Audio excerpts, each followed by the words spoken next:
Hi, welcome to New Comic Book Day, my favorite day of the week, your favorite show, my show. You can follow me on Twitter at EOTU Comics. We have so much to talk about, but before we get started, if you were looking for me last week at Emerald City Comic Con, my flight got bumped 3 times. I went to the airport 2 days in a row. I'm sorry, we didn't hang out and it sucked.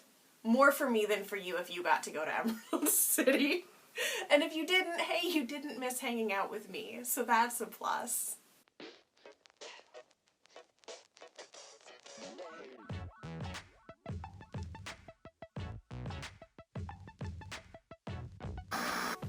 So let's talk about comics.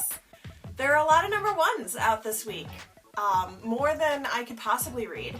I tried to read the highlights, the ones that I really cared about. So, number ones to talk about this week. We're going to start by talking about this new book called No Mercy. And it's got a lot of really interesting things going on. It sort of tries to discuss this concept of American exceptionalism, because it talks about all of these Ivy League bound students who are on some voluntourism.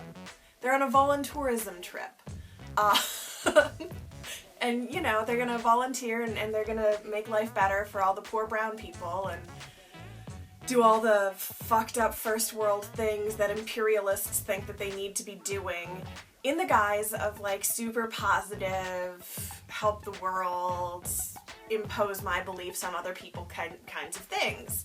Plus, because they're in this other place, somewhere in Mexico,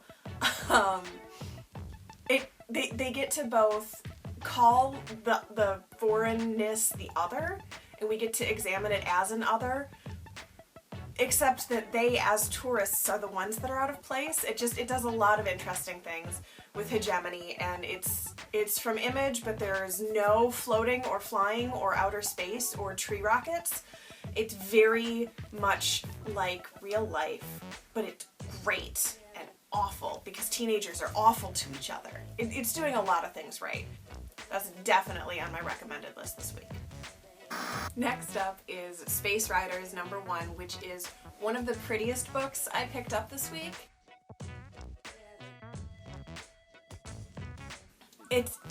It's trying to do a lot all at once, and it doesn't have the space to do it, and it's not using enough text or, frankly, space to do it. So what you're getting is a very visually striking book with not a lot to set it apart narratively from other books. It's really pretty, and I'm excited to see where #2 goes. It's got your basic military space guy, gets rejected from the military, takes a year hiatus, comes back, has a skull for a rocket ship story. You know, the one you've read before. But it's really pretty. That's why I'm getting #2, honestly. So the next one, I would like you guys' help in teaching me how to pronounce. So what you should do is you should tell me how to pronounce UFOlogy?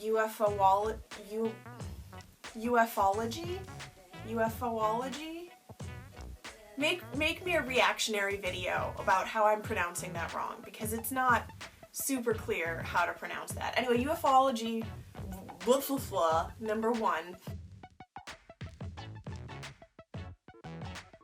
is out this week. It's very X-Files. It's got a lot of eerie stuff, but it's also set in, like, nowhere, Wisconsin, so it's got all these fun little small town things. It's got your angsty, angry teenager who's intentionally failing because she hates everything. She does not work part-time at Culver's that I know of. Whatever, she lives in nowhere, Wisconsin, and life sucks. Except definitely there are aliens, probably. Definitely there are UFO conspiracy theorists. Actually, now that I'm thinking about it, this is not super different than, like, Roswell, but without hot guys as aliens. Because, God, that was a nice thing. It's a good show. I'm gonna go watch that instead of reading this comic. So this is my last #1 for the week. It is called Looking for Group. and it does a lot of really interesting things with, like, both Dungeons and Dragons specifically and in general high fantasy tropes. It's very much a parody, and I know that we've read and played and consumed a variety of high fantasy parodies at this point. So I don't want to go out and say that this is like the newest, freshest, most unique high fantasy parody. It is very much like, if you enjoy Munchkin, and I love Munchkin, it's one of the funnier games that I enjoy. And when I play games, it's kind of for the story. I like narratives. But it's like if Munchkin and all the humor in Munchkin was a comic book, except not the Munchkin comic book. I know, just bear with me. You should check out Looking for Group #1. It's gonna surprise you. And it has actually, I think, more D&D knowledge than your typical parody as well. These guys clearly play. Alright, now we're going to move into ongoings, which is where I tell you that I may spoil previous issues. I'll try not to, but I might. So with that in mind, you've been warned. Spoilers may happen. And we're going to start talking about Citizen of the Galaxy #2. Which we talked about #1 before. It's a graphic novel adaptation of a book by Robert Heinlein. And if you like him, if you like Heinlein's work, this is very true to his work. However, this is why I don't often like comic adaptations of other source material, because I feel like there's a lot of work that needs to be done to bring something new and exciting to justify this being more than just a word-for-word reinterpretation. And I just don't feel like Citizen of the Galaxy #2 is doing that at this point. I picked up the second one in hopes that it would, and I just still don't feel like it is. So next up in ongoings is cluster #3. And if you've been following our show, then you know that we've been following the series, that we very much like the series, that we feel like it is not dissimilar to like a Orange is the New Black in space with guns. In this issue, the political intrigue gets a lot more interesting. There's that character Slarag. She looks kind of like a toad or a newt or something else gross. She's very, very punchy, fisty, beady uppy. I think one of the things that I like about Slarag is a lot of the same stuff that I like about Drax, for instance, where there's this character who's really good at brawling, but not that great at like social nuances, and I recognize that that's a trope. So what? Who the fuck cares? It's a good one and I like it. The kidnappers from last time, you remember how the whole thing is that they have to make it back to base before 24 hours are up or their like prison uniforms will kill them. And then they got kidnapped by people who are delaying them getting back to prison, but hypothetically have the technology and transportation abilities to get them back in time and or possibly disable their uniforms. And it turns out that these kidnappers are an anti-genocide resistance fighter group. And there's more to this whole prison industrial system than we initially were aware of. It's doing a lot of really interesting things that you know I love to read. Just cluster #3. Next up, Lady Killer #4. Which we've talked about because it's one of the ones we're following, and Joelle Jones is doing it again, and it's great. And the first 2 issues were very mission of the issue, and now, again, as with #3, we're very much going into what Josie the spy is feeling. We're developing her in a way that's not episodic, but more in an arc. She's She's using her suburban trappings in a way that is compatible with her espionage background, and it's really interesting. The way that she's able to, I don't know, I guess it's sort of like what appeals to one about MacGyver, right? Is when you can use everyday shit and do extraordinary things with it. She can use the nosy neighbor and the concept of the neighborhood watch and do accidental unwitting for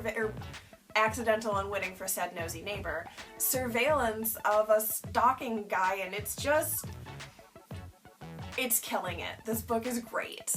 We also get another sympathetic spy character this issue, and they get to sort of interact, have a rapport. It really develops the characters. Next up in ongoings is Nailbiter, number 11.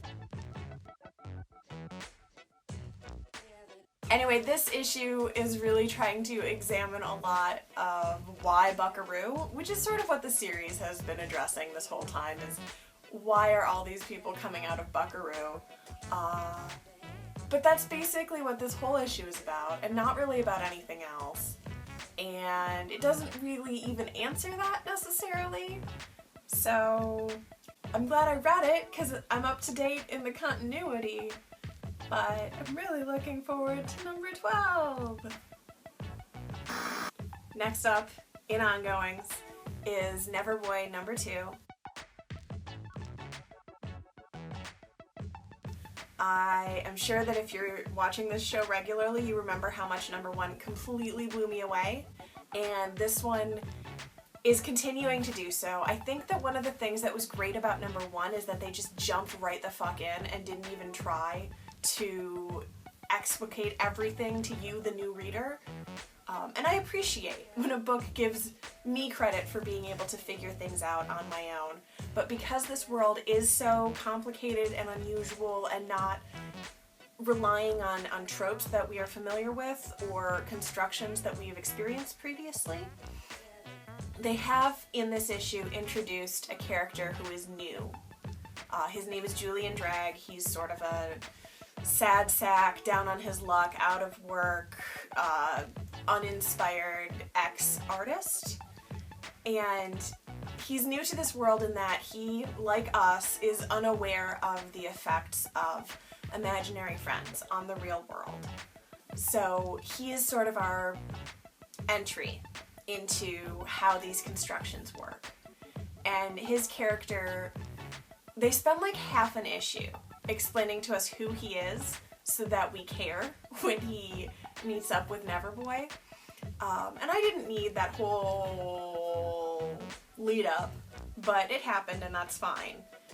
I'm just glad that they've come up with a semi-organic way to explain how an imaginary friend takes hallucinogenic drugs in order to be perceived as real. It's crazy. It's crazy in such a good way. I'm very excited.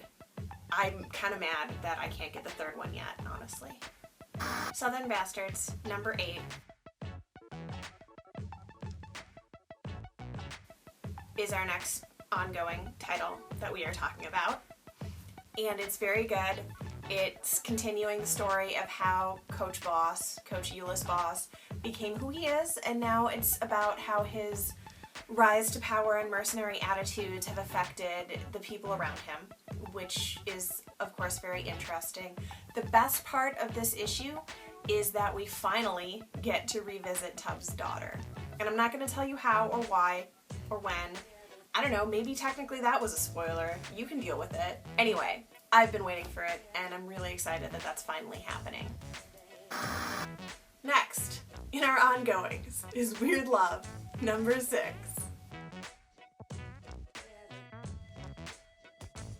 It is an anthology, and if you hate anthologies, fucking just bear with me for a second. This basically reprints, not basically, it actually reprints just old romance comics, but like the fucking weirdest ones. So, for instance, it will show you the horrible repercussions that will be rained down on your body like from a physically disabling standpoint, and also maybe the shame of your family if you do things like are a slut and let a boy into your house after dark. It's really funny and ridiculous. There are like commie scares, and in this issue there's like this weird sexy romance version of an escape from a concentration camp, which, I don't know, I never thought of as particularly sexy or romantic. There's like this love on the beach story, and there's a love doctor. It's just great, weird love pulp stuff from like the 1940s through the 1960s. So that's it for ongoings. Now we're going to move on to talk about some trades. We're going to start by talking about Deep State Volume 1. It's about conspiracies. It's about secret government investigative agencies. It's about moon landing. It's about moon landings that happened in 1964 instead of 1969. It's about UFOs crashing or maybe intentionally landing on Earth.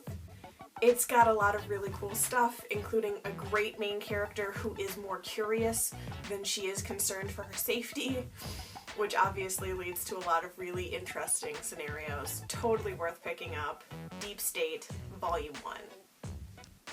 Next in trades, M Theory, Volume 2.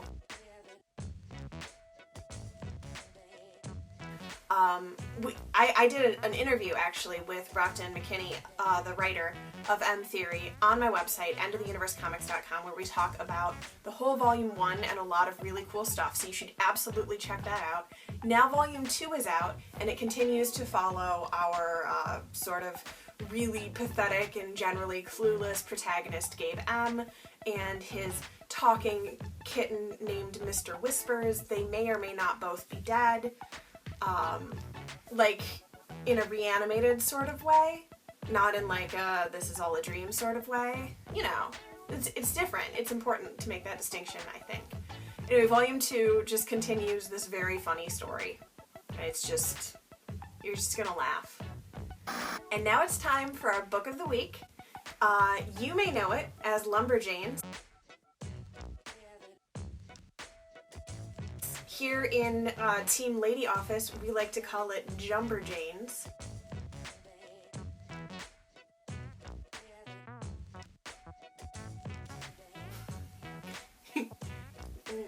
So Jumberjanes Volume 1. So I don't understand. It only collects issues 1 through 4, and we're on like number 12 in the floppies. So it's really frustrating that it's so difficult for people to catch up. But if you know somebody who's been wanting to catch up on Lumberjanes, here's your chance. And if you're not familiar with Lumberjanes yet, it's about a camp for hardcore lady types to learn things like friendship and puns and all sorts of great life experiences, and also bear women who might be women or bears, and velociraptors. It's a really cute, great story, and queerness abounds, which I love, and Volume 1 is finally out, and they need to get on Volumes 2 and 3 like stat. Okay, that's it for our show. Please remember to follow me on Twitter. I'm at EOTU Comics, and also click right here to subscribe to our show so that we know how many people are regularly watching me make an ass of myself on YouTube. It's just a good thing for us to get to know. And leave me comments too. Tell me what I'm doing right, what I'm doing wrong, what I'm missing. I'm not down there, because don't comment. Tell me all the things. I don't care what you tell me. Tell me I have a big butt. I don't know how you know. You can't see my butt in this frame.